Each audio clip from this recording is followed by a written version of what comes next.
만나면 좋은 친구 MBC. 시청자 여러분 안녕하십니까? 지난 15일 고위공직자범죄수사처가 내란 수괴 등 혐의를 받는 윤석열 대통령을 체포했습니다. 현직 대통령이 수사기관에 체포된 것은 헌정사상 초유의 일로 12.3 비상계엄 사태가 발생한 지 43일 만입니다. 한편 여야는 대통령 탄핵을 둘러싼 공방을 계속하면서 갈등이 증폭되는 모습입니다. 이번 주 토크는 임미애 더불어민주당 국회의원 모시고 혼돈의 탄핵 전국 상황을 짚어보는 시간 마련했습니다. 임미애 민주당 국회의원 나오셨습니다. 어서 오십시오. 네, 안녕하세요. 우리 임미애 의원님은 대구 경북 지역의 유일한 민주당 의원이신데 비상계엄 해제를 의결하는 당시에도 국회에 계셨기 때문에 감회가 남다르실 것 같습니다. 소회랄까요? 지금 비상계엄 이후에 지금까지 상황 어떻게 지켜보고 계시는지 말씀을 듣고 구체적인 질문 드리겠습니다. 네, 우리나라 모든 국민들이 현직 대통령이 벌인 그 친위 쿠데타를 처음 경험한 거거든요. 권력을 잡기 위해서 쿠데타를 일으키는 경우는 있었지만 현직에 있는 대통령이 쿠데타를 일으킨 건 처음이고, 그렇기 때문에 내란이라고 얘기하는 거잖아요. 그리고 내란을 일으킨 분이 여전히 대통령실에 건재했었고, 여러 구속된 종범들의 구속이 벌어졌고 그 사건의 우두머리가 대통령이다라고 명시가 되었음에도 불구하고 43일이나 체포하는 데 걸린 것을 두고서 많은 분들이 왜 이렇게 오래 걸리지? 이렇게 불안감을 갖는 분들도 계셨는데, 저는 권력기관에 상당한 곳에서 곳곳에 대통령의 사람들이 포진하고 있는 상황에서 비록 길어 보일 수는 있으나 그래도 국가기관이 각자의 역할들을 따박따박 해오고 있었다라는 것을 보여주는 그런 시간이었다고 봅니다. 그래서 한편으로는 길어 보일 수 있으나 한편으로는 모든 일은 제 갈 길을 찾아서 가고 있다, 이렇게 봅니다. 네. 그럼에도 불구하고 지난 15일 윤석열 대통령이 체포당했다 동의 안 하겠죠. 왜냐하면 본인은 자진 출두했다고 계속 주장을 하니까요. 자진 출석을 했다고 하는데, 유혈 사태 막기 위해서 불법 수사라고 주장을 수사임에도 불구하고 출석에 응한다, 이렇게 얘기를 하고 왔습니다. 네. 이게 마지막 담화에 나오는 내용인데요. 이 과정을 보면서 1차를 포함해서 많은 국민들이 여러 생각을 했을 것 같습니다. 임 의원님 어떻게 보셨는지. 이분이 평생을 검사로서 살아왔잖아요. 불법인지 여부는 검사가 판단하지 않습니다. 법원이 판단을 하지요. 그걸 누구보다 잘 알고 있는 분이 윤석열 대통령입니다. 그런데 법원이 발부한 체포영장, 법원이 행한 모든 행위에 대해서 그것을 부정하고 불법이라고 얘기를 합니다. 불법의 판단 여부가 본인에게 있는 것이 아니라는 것을 뻔히 알고 있음에도 불구하고 왜 이렇게 어깃장을 놓는 것인가. 저는 이 모든 과정을 보면서 그렇게 계엄령 선포할 때의 당당함을 지금 이 시점에서 전혀 찾을 수 없는 것이 오히려 국민의 한 사람으로서 굉장히 당황스럽다라는 말씀을 좀 드리고 싶습니다. 네. 본인이 뭘 잘못했는지 알아서 어디에 그 문제가 있다는 걸 알아서 오히려 당당하지 않고 피하고 있다, 이렇게 보는 사람들도 많은 것 같은데, 의원님도 많은 사람들이 그렇게 보고 예. 있죠. 근데 이분의 특징이 국가기관을 모두 다 부정을 해요. 국회도 부정을 하고 사법부도 부정을 하고 헌법재판소도 부정하고 선거관리위원회도 부정을 하고 모든 국가기관을 부정하면서 국기를 흔든 건데, 자신은 잘못이 없다? 그리고 그것에 상당수의 국민의힘 국회의원들이 동조하고 힘을 실어주고 있는 것이 과연 이 상황이 정상적인가? 저는 아니라고 봅니다. 네. 이 우리 지역에 있는 많은 의원들 포함해서 2차 체포영장 집행되는 날 관저 앞에 국민의힘 의원 22명 이상 최소한 네. 보인 사람만, 확인된 사람만 22명 이상이 집결을 했다고 합니다. 여기에는 특히나 판사 출신들 꽤 있었다고 하는 것 같은데요. 김기현 의원도 그렇죠. 있었고. 나경원 의원도 그렇고, 국민의힘 여당 의원들이 이른바 말하는 방탄에 참여한 모습 보시면서 어떻게 생각하시는지. 저는 그분들이 정말 그것이 옳아서 그 현장에 갔을까라고 되물어보는 것이 국민이라면 당연히 해야 하는 질문이라고 생각합니다. 이 상황에 대해서 어느 부분이 잘못되어 있고 무엇이 문제이고 무엇이 불법인지를 누구보다 잘 아는 분들은 바로 그 자리에 있었던 의원들입니다. 그런데 그 사람들이 왜 그 자리에 갔느냐. 저는 이분들은 자신의 정치를 위해서 간 것이지 정말로 대통령에 대한 이분이 부당하게 탄압을 받고 있다. 그래서 정말 내가 정의감이 넘쳐서 이것을 지켜야 되겠다라는 판단에서 그 자리에 갔을까? 아니라는 겁니다. 이분들은 자신의 정치적인 생명을 위해서 그 자리에 가서 행동한 것이다라고 봅니다. 다음 선거 때 유리할 것이라는 판단이 작용했다 이렇게 보시는 것 같은데 그 네. 말은 또 한번 뒤집어 보면 우리 지역에 있는 지역민들의 많은 분들이 그렇게 방탄에 참여하는 것에 대해서 지지하고 성원을 보내고 동의한다 이렇게 말하는 것 같거든요. 저는 한 43일간의 그 시간을 보면서 처음에 국민의힘 의원들이 보여줬던 모습하고 지금 보여주는 모습이 굉장히 달라요. 처음 계엄령이 선포되고 해제되고 국회에서 만났을 때 의원들이 저희한테 보여줬던 모습은 왜 그런지 도대체 이해할 수가 없어. 이 상황에서 계엄령이라는 게 말이 돼? 계엄령을 부정하는 모습이었습니다. 이건 부당하다라고, 이건 불법이다라는 것에 동의하는 모습이었거든요. 그러다가 시간이 조금 지나고 탄핵 국면에 들어갔을 때 이분들도 심정적으로는 동조하는 모습을 꽤 많이 보였거든요. 그리고 그것은 내가 지금 반대를 한다 하더라도 이 거대한 흐름을 막을 수 없다라는 것을 본인들도 다 잘 알고 있었습니다. 그런데 이가 시간이 쌓이면서 지역의 지지자들로부터 이 거센 항의와 당신들이 어떻게 행동하는지가 다음번 공천에 반영될 수밖에 없다라는 그런 모종의 압력들이 노골화되면서 이분들의 행동 반경도 굉장히 좁아지고 생각하는 것도 지금은 굉장히 고착화되어 있다라고 봅니다. 그래서 지금은 저는 이분들이 이렇게 행동하는 것이 지금 시기는 어쩌면 종잣돈을 버는 시기? 사람이 돈을 모으려고 하면 500만 원이든 1000만 원이든 종잣돈을 모아야 되지 않습니까? 이분들은 이미 대선으로 넘어가 있는 거고요. 대선으로 가기 위한 과정에 지지자들을 모아야 된다는 일종의 종잣돈을 모으는 시기로 이 시간을 활용하고 있다고 봅니다. 네. 특검 얘기를 안 할 수가 없는데요. 지금 어쨌든 제대로 된 수사, 다른 논란을 없애기 위해서는 특검이 진행돼야 했는데 이 의원님 보시기에 특검에 꼭 필요했던 사항, 그다음에 왜 특검이 지금 상황에서 해결이 되어야만 했던 것인지 말씀 좀 주실까요? 특검이 필요한 이유는 지금 헌법재판소에서 다루어지고 있는 거는 윤석열 대통령의 헌법 위반 여부가 다루어지는 거고요. 형사법정에서 지금 공수처에서 다루어지고 있는 건 형사법적으로 내란죄에 관한 이야기들이 다루어지고 있는 겁니다. 그러면 국회가 해야 되는 것은 그 모든 것을 아우르는 좀 포괄적인 그리고 거기에 외환죄의 혐의가 뭐 추가될지 안 추가될지는 모르겠지만 그 좀 광범위한 차원에서 어느 경계를 넘어서거나 뭐 이렇게 좀 자유로운 수사가 이루어지려면은 좀 특검이 좀 필요하다라고 보는 입장이어서. 자, 이제는 전체적인 얘기를 떠나서 우리 지역 얘기 좀 한번 해보겠습니다. 정치권과 언론에서 우리 TK의 목소리라고 해서 막 이런저런 얘기들을 합니다.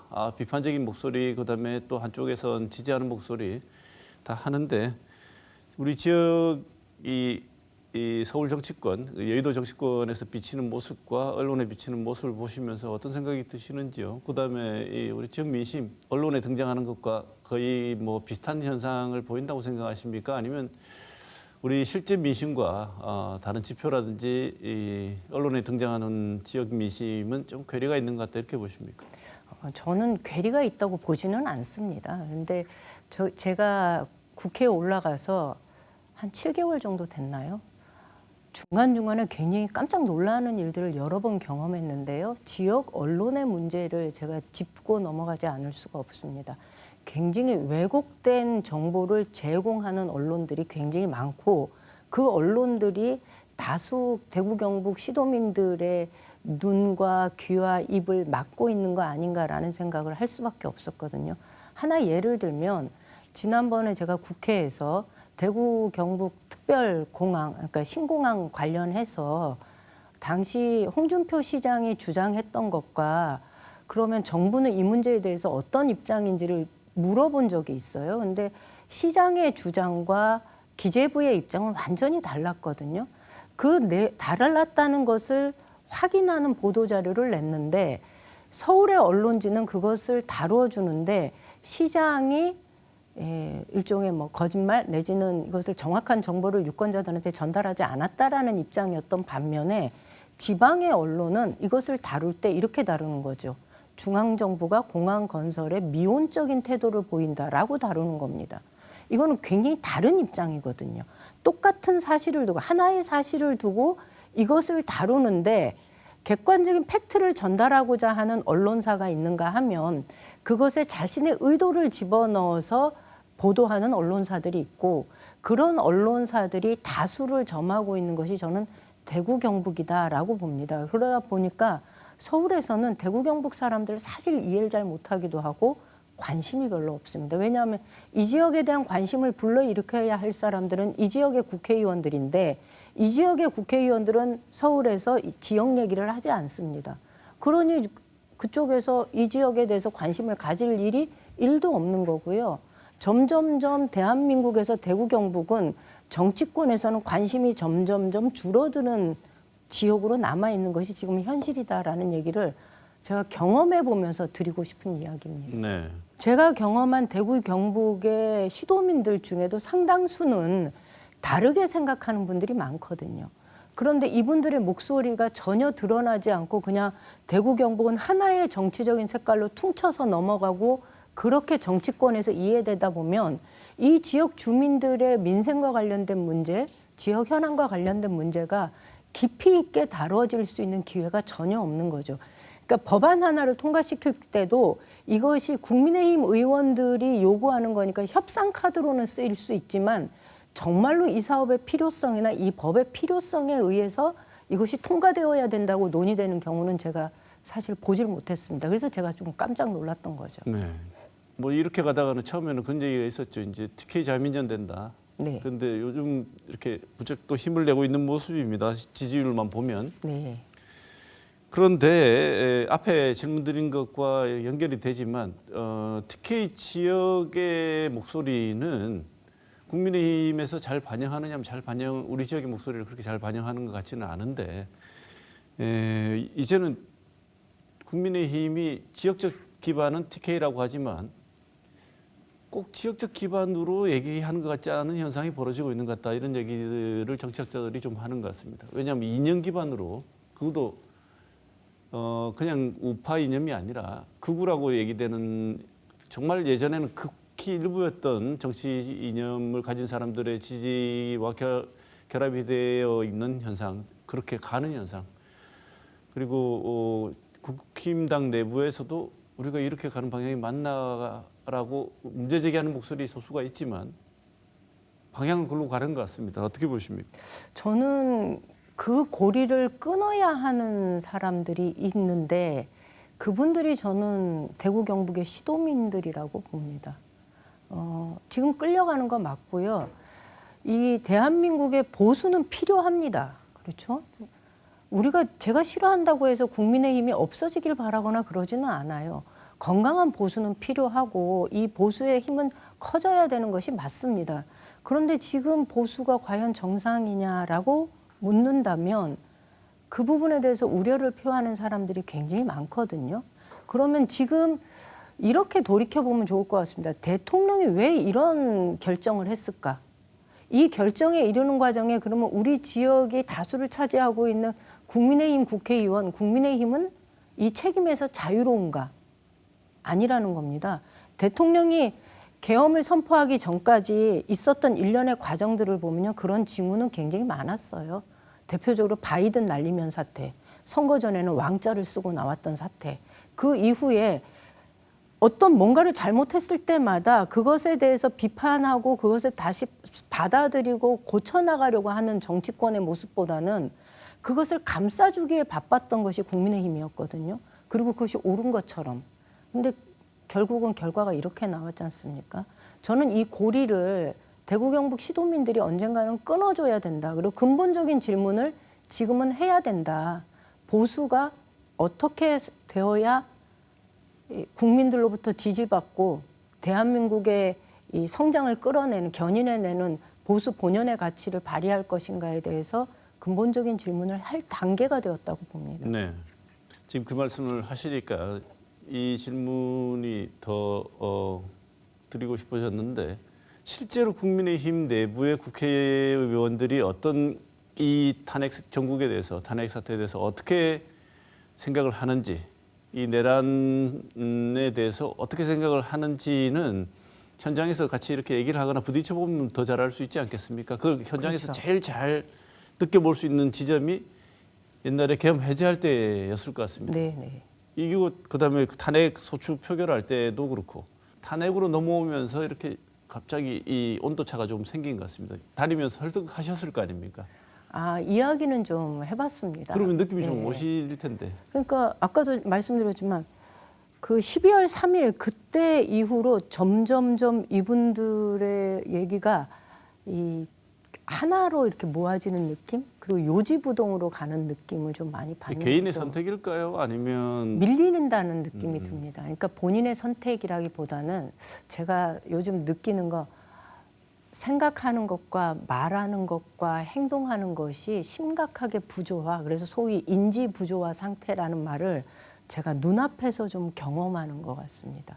말을 할 저희하고 이야기를 하다 보면 이분들이 때로는 나도 어쩔 수가 없어라는 이야기를 하는 경우가 꽤 있습니다. 그러니까 지금 상황이 정말 막 이렇게 소나기가 막 퍼부으니까 이것을 피하기 위한 어떤 그 이렇게 방어적인 발언과 방어적인 태세를 취하면서 지금 이렇게 하는 거지. 본인들이 정말로 이 상황에 대해서 이것이 제대로 사태가 진전되고 있다라고 보는 것 같지는 않습니다. 본인들 또 얘기를 나누다 보면은 자괴감을 느끼는 듯한 느낌을 얼핏 비추시는. 그러니까 저희한테 조금만 기다려봐. 이렇게 얘기하는 의원들도 계시고요. 우리도 미칠 것 같아. 지역에 내려가면 막 이제 연락이 와서 왜 대통령실 안 가냐, 왜 광화문 안 가냐, 왜 집회 안 와서 연설하지 않느냐라고 이야기하는 사람들이 있는가 하면 또 일부에서는 이거는 아니지 않아 이런 분들도 있는데 여의도에 오면은 이 온도 차이가 확 나는 거죠. 그러니까 나도 답답해 내지는 조금 기다려봐 뭐 이렇게 얘기하시는 의원들이 꽤 여러 분 계십니다. 하지만 이 전체적인 방향이 결코 바람직하지 않다는 것은 알고는 있다. 저는 나경원 의원도 알 거라고 생각하고요. 권성동 의원도 뻔히 알 거라고 생각합니다. 왜냐하면 그분들 다 법으로 먹고 살았던 분들이에요. 모를 리가 없습니다.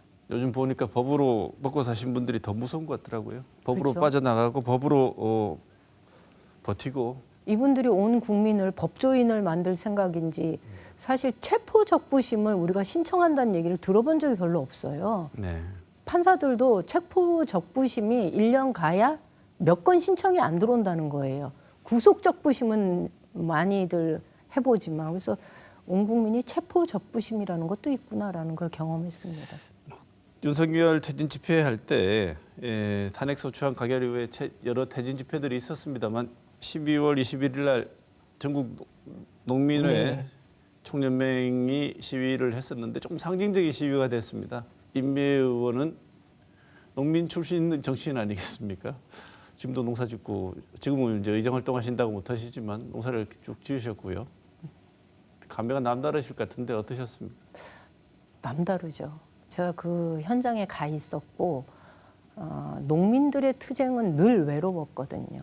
그 남태령 고개를 그날 처음 넘으려고 했던 게 아니고요. 2016년도에도 넘으려고 했는데 못 넘었었어요. 그때 그 백남기 농민도 사망하고 그런 시점에. 근데 제가 뒤늦게 현장에 갔을 때 의성에 있다가 현장에 올라간 거였는데 깜짝 놀랐던 건 사실 트랙터는 있었지만 농민들 숫자로 보면 그렇게 많지 않았거든요. 근데 다양한 깃발들이 그 현장을 메우고 있었고 시위하는 현장이 어디였냐면 수방사 바로 앞이었어요. 한편으로는 이것이 사회 혼란이라는 이유로 2차 계엄이 발표될 여지를 주는 거 아닌가라는 불안감도 좀 있었는데 현장에서 느꼈던 거는 늘 외롭고 고립되었던 농민들의 싸움이 우리 사회에서 또 다른 약자라고 할 수 있는 20, 30대 청년들 그리고 그 자리에는 성소수자뿐만 아니라 장애인, 여성, 계약직, 비정규직 이런 노동자들이 함께 그 자리에 참여하면서 자신들의 목소리를 내고 이게 농민으로부터 시작은 됐지만 우리 사회의 약자들의 연대가 이루어지는 공간이었던 거죠. 그러니까 그 자리에 앉아서 정말 후원 물품도 너무 많이 들어오고요. 가장 추운 시간에 가장 따뜻한 공간을 만들어낸 연대의 공간이었다는 기억을 가지고 있습니다. 네. 이 남태령 농민 집회 두고 윤상현 의원이 다음날 난동 세력은 몽둥이가 답이라고 얘기를 해서 네. 엄청난 비판을 받기도 하고 또 저쪽에 가서는 엄청난 열렬한 성원을 받기도 한 것 같습니다. 이 얘기를 듣고 우리 임 의원님께서 윤상현 의원 징계안 발의하셨는데 네. 한 말씀 왜 그러셨는지 말씀 짧게 듣고 다음 질문 이어가겠습니다. 원래 좀 일찍 하고 싶었는데요. 하필 그 제주항공 여객기 사고가 있어서 좀 발의하는 시간은 늦어졌습니다. 그런데 저는 정치인이 이런 욕설을 퍼부으면 안 되는 거예요. 농민들의 생존권을 위한 투쟁을 난동 세력 그리고 그들에게 가해져야 할 건 몽둥이다라는 식의 발언이 정치인으로서는 사실은 이건 생각으로도 그렇게 해서는 안 되는 거죠. 근데 그것을 입으로 꺼내면서 소수의 지지 세력들의 환호를 받으려고 했다는 게 저는 정치인의 자질로서는 빵점이다라고 봅니다. 네. 계엄 발동을 하고 난 뒤에 계엄 해제하고 난 뒤 민주당 지지율이 많이 올라가고 국힘당 지지율이 확 떨어지고 차이가 많이 났었습니다. 네. 지금 지난주에 발표된 걸 보면 정당 지지율만 보자면 역전됐습니다. 네. 물론 오차 범위 내지만 임 의원님은 어떻게 생각하십니까? 저희 내부에서도 이런 이야기는 좀 많이 있습니다. 이 지점에서 국민들이 민주당에게 하고 싶은 이야기가 뭘까를 들어봐야 되는 거죠. 그래서 이번 여론조사는 수치를 가지고 뭐 논하기는 어렵지만 어쨌거나 민주당의 지지가 좀 떨어지고 있고 국민의힘 지지는 그래도 다시 결집하고 있다는 것은 분명한 사실인 것 같고요. 그런 측면에서 민주당이 국민들로부터 어떤 점에서 부족했던 점들이 있는지는 돌아보는 계기가 되어야 되는 건 분명한 것 같습니다. 그런데 이 여론조사가 좀 깜짝 놀란 거는 김문수 후보가 여권의 대선 주자 1등으로 등극한 거예요. 그런데 그렇다면 이 설문조사의 결과를 폄하하려고 하는 건 아니지만 이 설문조사에 참여한 사람들의 지지 성향이 어떤지를 분명히 드러나는 표라고 생각하거든요. 그런 면에서 어쩌면 다수의 이제 우리가 극우 보수라고 하는 사람들이 이 여론조사에 참여한 게 아닌가. 그러니 김문수 지금 고용노동부 장관이 대선 주자 1등으로 등극하게 된 그런 결과가 아닐까 봅니다. 네, 애써 그렇게 해석을 하시더라도 거기에 만족 안주하면은 네, 안주 안 하겠습니다. 다른 이유를 내부에서는 찾아볼 수 없을까요? 이게 말씀 못 하시는군요. 너무 오래 이재명에 걸렸죠. 대한 반감에서 비롯된 그런 면에서는 네. 일찍부터 저는 국민의힘이 윤석열 대통령의 억울함에 집중한 것이 아니라 일찍 이 내부는 이미 대선으로 상황을 바꾸었고 탄핵이 될 수밖에 없고 구속이 될 수밖에 없고 구속이 되고 나면 중형이 선고될 거다. 이것을 이미 알고 있었고 그래서 처음부터 이분들은 대선에 초점을 맞추었고 그래서 이재명에 집중을 하고 이재명에 대한 그러니까 약간 거부하는 정서들을 최대한 모아내자라는 그런 전략을 구사했다고 네. 보거든요. 그런 성공했군요. 면에서 좀 성공한 거죠. 네. 네. 가끔 지금 우리 이 지역에 다니다 보면 플랜카드 많이 붙어 있습니다. 민주당은 여러분들의 카톡을 열어보려고 하고 있습니다. 아, 네. 이런 플랜카드 많이 붙어 있습니다. 그래서 처음에 가짜 뉴스에 대해서 힘들어하고 피곤한 거 알겠는데 이건 양쪽이 다 마찬가지입니다. 사실은 민주당 전용기 의원이 SNS에 내란 관련 가짜 뉴스 퍼뜨리면 일반인도 고발하겠다. 뭐 이런 비슷한 말을 일반이라는 말이 들어가서 너무 많이 나갔다. 이거는 오히려 조금 삼가했어야 되는 정도의 수준에까지 미친 거 아니냐 이런 비판도 있습니다. 여기서 물론 가짜 뉴스 심각한데요. 그래도 이건 좀 너무 많이 나간 거다. 전 국민 카톡 검열이라고 이렇게 플랜카드가 붙게 만들었는데 이건 어떻게 보십니까? 저는 가끔요. 프레임을 전환해내는 국민의힘을 보면서 깜짝깜짝 놀랄 때가 있어요. 네. 우리 사회가 가짜 뉴스에 대해서 그것의 심각성은 누구나 인지하고 있습니다. 오죽했으면 대통령이 유튜브에 집중하면서 유튜브를 통해서 나오는 선거 조작에 아주 심취해 있었다는 거 아닙니까? 그러니까 결국은 가짜 뉴스가 대통령의 인지 능력까지 마비시킬 정도로 심각한 문제라는 것을 부정할 사람은 아무도 없습니다. 가짜 뉴스의 유포에 대해서 문제 제기를 한 것을 그걸 가지고 검열이라는 프레임으로 전환을 하는 거 보면서 놀라워라 이런 생각을 좀 했습니다. 이거는 저는 이 프레임에 우리가 다시 넘어가지 않았으면 좋겠다는 얘기를 드리고 싶습니다. 가짜 뉴스 문제는 여전히 심각합니다. 제가 지난주에 지역에 내려왔을 때 지역의 주민들이 아무렇지도 않게 하는 얘기가 이겁니다. 제주항공 사건으로 피해를 입은 유가족들이 모두 다 70억을 받기로 했다. 1차로. 아닙니다. 이거 가짜 뉴스입니다. 그런데 이분들은 그걸 진짜로 믿습니다. 그리고 마치 그 사고가 무안에서 벌어진 일이 호남에 있는 사람들이 누군가가 현 정권을 뭐라 그럴까 이렇게 공격하기 위한 의도가 들어간 사고인 것처럼 그것을 너무나 당당하게 얘기합니다. 이렇게 가짜 뉴스가 일반인들한테 횡행하고 있는데 그 문제에 대해서 우리가 집단지성으로 걸러낼 수 있는 이 어떤 힘이나 장치가 필요한 것은 사실입니다. 근데 그걸 가지고 검열이라는 프레임으로 그것을 공격한다는 거는 저는 여기에 저는 국민들이 넘어가지 않았으면 좋겠다는 생각입니다. 한편 정치인들도 조금 세련된 워딩이 말을 쓰면 어떨까? 왜냐하면 사소한 단어 하나가 잘못하면 그런 프레임을 만들 수 있는 계기를 제시하니까요. 네. 그 점은 짚고 넘어가야 될 것 같습니다. 네. 예. 그 정치권 보수층 결집세 확실히 강화되는 모습이 있었는데 해석은 여러 해석을 만들어내는데 아까 잠깐 말씀하셨습니다만 이재명 대표에 대한 반감 중요한 원인으로 작동했다고 보는데요.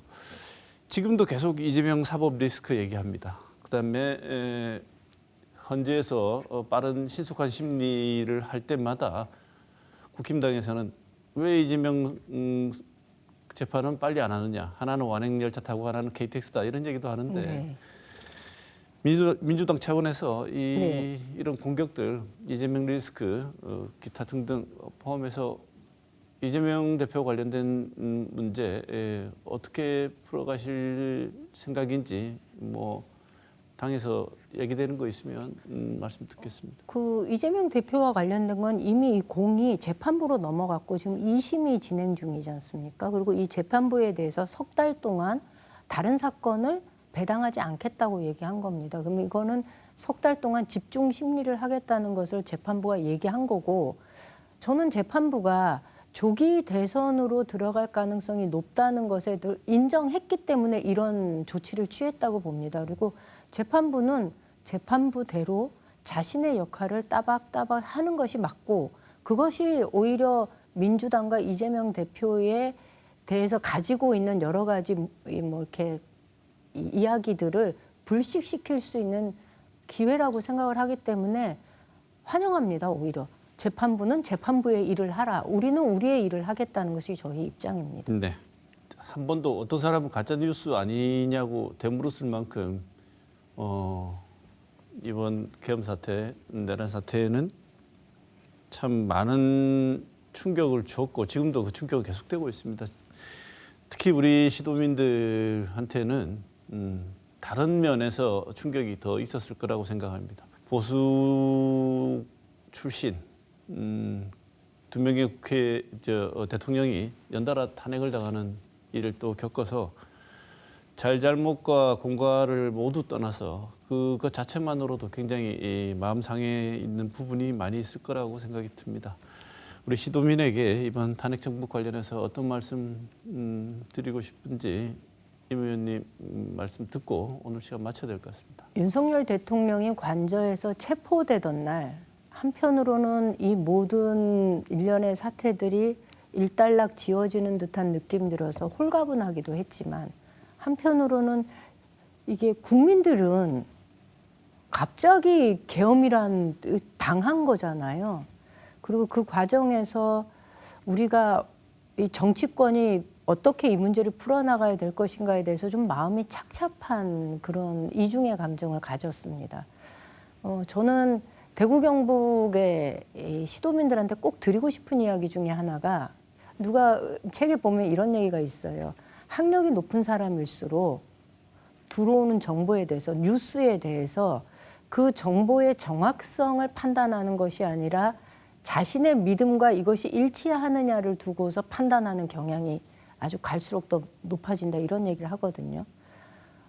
우리에게 쏟아지는 정보가 과연 나의 믿음, 내가 좋아하는 것만 취사 선택하는 건 아닌가라는 것을 우리 지역 주민들이 한번 스스로를 돌아보는 기회, 그리고 나도 틀릴 수 있다라는 것을 늘 열어놓고서 생각하는 상황을 바라보는 그런 기회를 좀 스스로 좀 많이 만들었으면 좋겠다. 그리고 그 과정에서 지역의 언론들도 책임감을 가지고 일을 해주셨으면 좋겠다라는 얘기를 드리고 싶습니다. 네.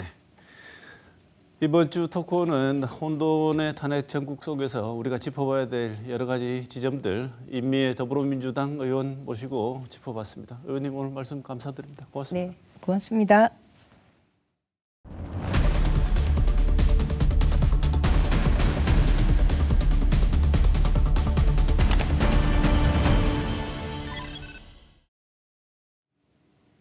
지난 한 주간의 중요 뉴스를 살펴보는 시간 뉴스온입니다.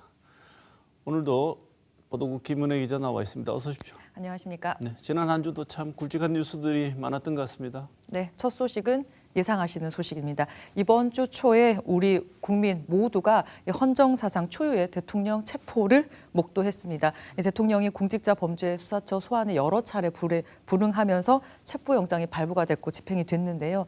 여당의 비호와 방어는 갈수록 굳건해지는 모습입니다. 네, 1차 집행 때와는 달리 이번 2차 집행 때는 물리적 충돌이 거의 없었다고 봐야 되죠? 네, 그거를 다행이라면 다행이라고 볼 수도 있을 것 같은데요. 1차 집행 때는 경호차가 강렬하게 막았습니다. 심한 대치 끝에 5시간여 만에 결국 중단이 됐고요. 체포영장이 재발부된 이후에 1월 15일 새벽 4시 30분쯤에 공수처와 경찰 공조본이 한남동 관저 앞에 도착을 했습니다. 이번에는 경호처가 1차 때처럼 막아서진 않았고요. 윤 대통령 변호인단과 국민의힘 의원들이 관저 정문 앞에서 진입을 막아서 한 2시간여 정도 대치를 했지만 이거에 풀렸고요. 그 이후부터는 관저까지 가는데 1시간여 가 걸리지 않아서요. 1차 때와는 좀 달랐습니다. 경호관들 대부분은 대기동에 머물렀다고 하거든요. 이 지휘부가 강경 대응 방침을 밝히기는 했지만 그게 모든 경호처에서 합의된 건 아니었고 또 공조본이 이렇게 막으면 형사처벌을 할 수도 있다 이렇게 얘기를 했다가 협조하면 선처할 수도 있다 이런 강온 전략을 썼는데요. 이게 잘 먹혔다는 평가가 나왔습니다. 서울중앙지법에서 체포적부심 판결이 나오면서 다 근거 없는 얘기가 됐습니다만 네. 체포 당시만 하더라도 공수처 수사, 체포영장 전부 다 불법이다 이렇게 주장하면서 내가 나가는 이유는 고생하는 청년들을 위해서 나간다 이렇게 얘기를 했습니다. 네. 이후 수사 상황이 어떻게 될지는 좀 지켜보도록 하고요. 네. 국민의힘 이야기 좀 했으면 좋겠는데요. 15일에도 국민의힘 의원들 역시 모였죠? 네, 관저 앞에 한 30여 명 정도 모였는데요. 우리 지역 의원들도 한 10명가량 있었습니다. 이들은 체포영장 집행에 항의를 했고요. 윤 대통령이 공수처에 간 이후에도 오동훈 공수청장과 우종수 경찰청 국가수사본부장을요. 직권남용과 불법 체포 감금죄 그리고 군사시설보호법 위반 혐의가 있다면서 검찰에 고발했습니다. 네. 국민의힘을 우리가 주목하는 이유는 국민의힘 여당의 내부가 성향이 극우로 가고 있지 않느냐는 지적이 좀 있는 것 같습니다. 네, 뭐 국민의힘은 탄핵을 찬성한 의원들이 향해서도 노골적인 비난을 하고 있습니다. 뭐 초선 의원한테 뭐 나가는 게 맞지 않냐 뭐 이렇게까지 얘기를 했다고 하는 거고요. 또 앞서서 찬성을 이끌었던 한동훈 전 대표는 뭐 사실상 쫓겨난 거나 다름이 없죠. 뭐 그 이후에 친윤계 지도부로 구성된 여당은요. 줄곧 윤 대통령을 비호하고 있는 건 물론 그 과정에서 표현도 좀 과격해지고 있습니다. 여러 이유가 있겠습니다만 이 12.3 계엄 이후에 추락했던 국민의힘 지지율이 민주당과 비슷해지고 또 어떤 조사는 또 앞서는 것으로도 나오고 있기 때문인데요. 내부에서는 이 보수가 아닌 극우, 우경화에 대한 우려, 지적이 나오고 있습니다. 하지만 대통령을 지켜야 한다는 보수 당원들의 요구와 이 탄핵 반대의 강경파 목소리가 어느 때보다 큰 만큼 지도부도 대통령 옹호 기조를 유지할 것이라는 전망입니다. 하지만 여당에서는요, 결국 윤 대통령과 선을 그어야 한다는 당내 주장이 커질 것이란 분석이 내부에서도 나오고 있는데요. 헌재에서 탄핵 인용이 확실시되고 이후에 조기 대선을 생각할 때가 되면은 이 중도층을 포섭하는 방향으로 노선 변경이 있을 것이란 관측도 나오고 있습니다. 아무리 정당이 선거에서 이기는 것이 중요하다고는 하지만요. 이 그보다 앞서서 이 헌법 준수라는 큰 틀, 온 나라를 혼란에 빠뜨리게 하는 행위가 문제가 되지 않는다고 비호하다가 이 선거를 앞두고 그제서야 선을 긋는다. 유권자를 너무 쉽게 보는 건 아닌지 생각해봐야 할 것 같습니다. 네. 정치인들을 치료하는 변화시키는 유일한 방법은 선거밖에 없습니다. 그러니까 말씀하신 대로 선거 어떻게 앞으로 또 진행될지 지켜보도록 하죠. 네. 다음 소식 전해주십시오. 탄핵을 비판하면서 윤 대통령을 옹호를 하곤 있지만 또 조기 대선 출마를 염두에 두는 행보를 보이는 홍준표 시장이요. 조기에 시장직을 내놓을 가능성을 앞두고 이 취임 1호로 제정한 조례 개정에 나서서 조금 논란이 있었습니다. 홍 시장 처음 취임할 때 굉장히 강하게 밀어붙였던 것으로 기억이 나는데요. 네, 홍준표 대구시장은 당선 이후에요. 임명권자가 바뀌었는데도 이 자리에 죽치고 앉아 있는 건 중앙이나 지방이나 후한무치라고 원색적으로 비난을 했습니다. 그리고 이 정무직 공무원과 공공기관장 임기는 이 단체장 임기와 종료하도록 규정하는 임기일치 특별 조례를 발의를 했습니다. 뭐 알박기 인사를 없애겠다는 것이 취지였습니다. 네, 이게 당시에도 많은 비판, 논란이 있었는데 대구시 의회가 이걸 수정 가결해서 통과시켰던 거 아닙니까? 네, 당시 시의회가 수정 가결한 조례에 따라서요, 이 정책특보 등 정무직 공무원 그리고 출자 출연기관장과 임원은 남은 임기와 상관없이 새로 선출되는 단체장이 임기를 시작하기 전에 임기가 끝나도록 했습니다. 뭐 대구의료원 같이 설치법에 근거해서 기관장을 임명한 3곳을 제외하고 11곳이 적용되게 했지만요, 이 전임 시장이 임명한 당시 기관장까지 이 소급 적용하지는 않는 걸로 했습니다. 이 당시에 11곳 기관장은 이 소급 적용을 받지 않아서 임기가 보장이 됐지만 뭐 줄줄이 사의를 표했었고요. 기관 통폐합 등으로 이 현재 대구시 산하 출자 출연 기관은 8곳인데요. 현재 기관장들의 임기를 좀 살펴보니 모두 홍 시장 취임 이후로 시작이 됐습니다. 그러니까 특별 조례의 적용 대상이었습니다. 네, 조례를 다시 바꾸겠다고 했다가 또 안 바꿔도 되겠다. 네. 이렇게 얘기했다는데 왜 그렇죠? 네, 대구시는 홈페이지에 입법 예고를 하면서 이 출자 출연 기관장의 경우 이 단체장이 불가피하게 사임, 퇴직 시 그 임기가 불합리하게 짧아질 수 있는 문제를 개선하기 위해서라고 설명을 했습니다. 다시 조례 개정에 나서자 시민단체는 제 식구 챙기기에 급급하다. 시민들은 뒷전이다. 이렇게 비판을 했습니다. 그런데 지난 16일 오후에요. 홍 시장이 기자들이 있는 기자실을 찾아서 대구시에 관한 이야기도 좀 하겠다 하면서 이 문제에 대해서 운을 좀 띄웠다고 합니다. 홍 시장은 산하기간 임기일치 조례를 개정하려고 했는데 2월 28일 이후로 사퇴하게 되면 산하기간은 현행 조례로 임기가 보장된다. 선거법 개정을 간과했다고 말했습니다. 2020년 12월에 개정된 공직선거법에 따라 1년에 한 번 치르던 단체장 보궐선거는 2월을 기준으로 4월과 10월로 나눠 치르는데요. 잔여 임기가 1년이 되지 않으면 보궐선거를 하지 않을 수 있기 때문입니다. 묘하게 경남도지사 늑장 사퇴로 이 보궐선거를 무산시켰던 지난 2017년 대선에 나서던 홍 시장 모습과 겹쳐 보입니다. 조례 개정을 했든 하지 않았든 그 시도 의도와 목적이 제 식구 챙기기에 급급했다는 비판은 피할 수 없을 것 같습니다. 이번에 뜬금없이 이는 뭐 어떻게 보면 해프닝처럼 벌어졌는데 네. 한편으로는 숙제를 안 해서 좋았던 사람들이 있을 것 같습니다. 시의원들인데 시의원들이 좀 적극적으로 자기들 뭔 일을 하는 건지 이번에 숙제는 안 하게 됐습니다만 적극적으로 고려를 좀 했으면 좋겠습니다. 네. 마지막 소식 전해주시죠. 네, 의대 정원 증원을 앞두고 의료계와 정부가 이 갈등을 겪은 지 1년이 지나면서 장기화하고 있는데요. 12.3 계엄과 탄핵으로 윤 정부가 추진했던 여러 정책들이 동력을 잃고 있는 가운데 이 의정 갈등이 어떤 국면을 맞을지도 관심사입니다. 네, 2023년 가을쯤에 의대 정원 증원을 하겠다고 운을 슬쩍 띄웠고 지난해 2월 초에 의대 입학 정원을 2,000명이라고 발표를 했습니다. 이래서 난리가 났죠. 네, 그렇습니다. 정부는 각 의과 대학의 수요 조사를 거쳐서요. 의대 입학 정원을 2,000명, 65% 늘리겠다고 발표를 했습니다.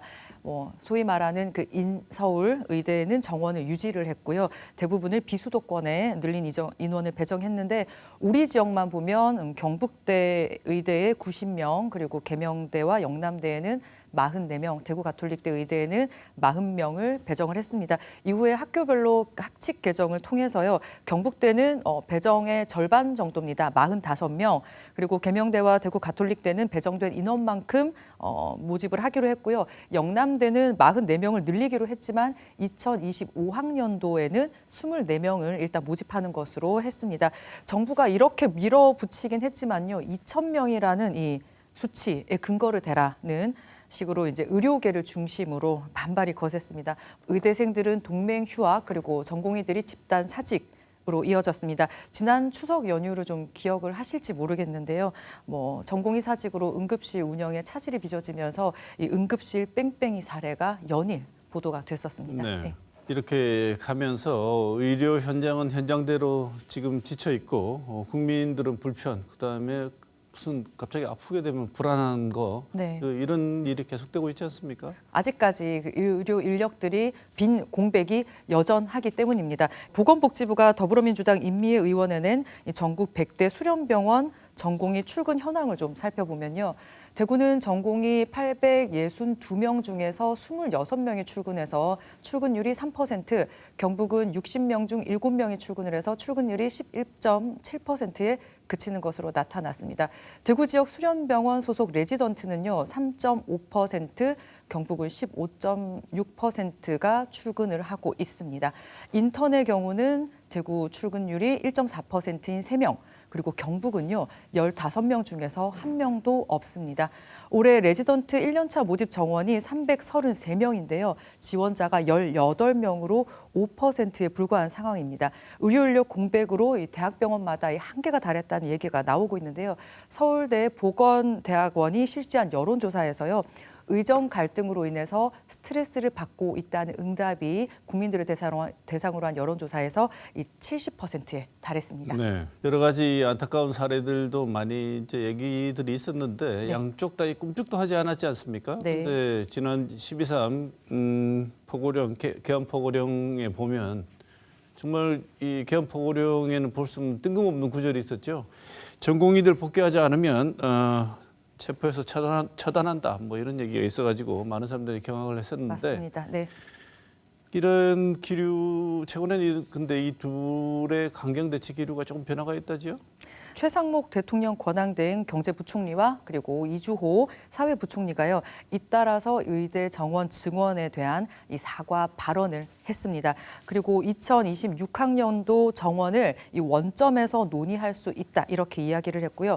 전공의 복귀를 유도하기 위해서 이 사직 전공의들에게 수련 특례와 입영 특례를 주겠다고도 발표를 했습니다. 이 수련 특례는요, 1년 이내에 동일 과목, 동일 연차로 복귀할 수 없는 기존 제한 규정이 있는데 이 규정을 적용하지 않는 것이고요. 또 복귀를 원하는 전공의는 이 수련을 마치고 병역 의무를 수행할 수 있도록 입영을 연기해 주겠다는 겁니다.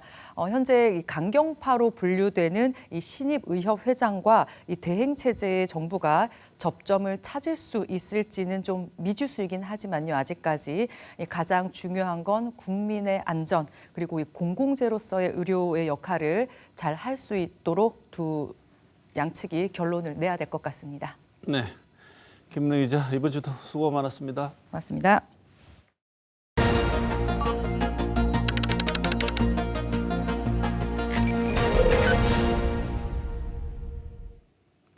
난데없는 비상계엄 선포와 군대의 국회 난입으로 경찰 수천 명이 동원된 대통령 체포작전으로 대한민국이 잇따라 전 세계 토픽감이 되었습니다. 그런데 다른 한편 미국 국무부가 불법 계엄 선포부터 대통령 체포까지 이어진 정치적 혼란에 대해 한국 민주주의 토대가 강하다는 것을 보여줬다고 평가하는 등 세계는 우리의 민주주의 회복력에 주목하고 있습니다. 소극적으로 행동하며 저항한 국회 진입 군인들과 대통령 경호처 경호관들의 법과 민주주의에 대한 인식으로 하마터면 벌어질 뻔한 유혈 사태는 피할 수 있었습니다. 계엄 해제 다음 날부터 자신들만의 모습으로 민주주의 파괴에 저항한 젊은 세대는 우리 민주주의 회복력의 근간이 되었습니다. 법치주의가 송두리째 흔들리는 상황은 우리나라에서 법치가 의미하는 것이 무엇인지 다시 생각하게 해주었고, 민주주의를 지탱하는 정치적 관심은 나의 일상과 무관하지 않다는 점도 일깨워 주었습니다. 우리 청년들이 자유민주주의의 소중함을 정말 재인식하게 되고 여기에 대한 열정을 보여주시는 것을 보고 저는 지금 법이 무너지고 칠흑같이 어두운 시절이지만 이 나라의 미래는 희망적이라는 생각을 갖게 됐습니다. 법원이 발부한 체포영장 앞에서 불법, 불법, 불법을 외치며 자진출두를 말하던 윤석열 대통령이 마지막 메시지에서 한 말입니다. 이번 주 시사호는 여기서 마치겠습니다.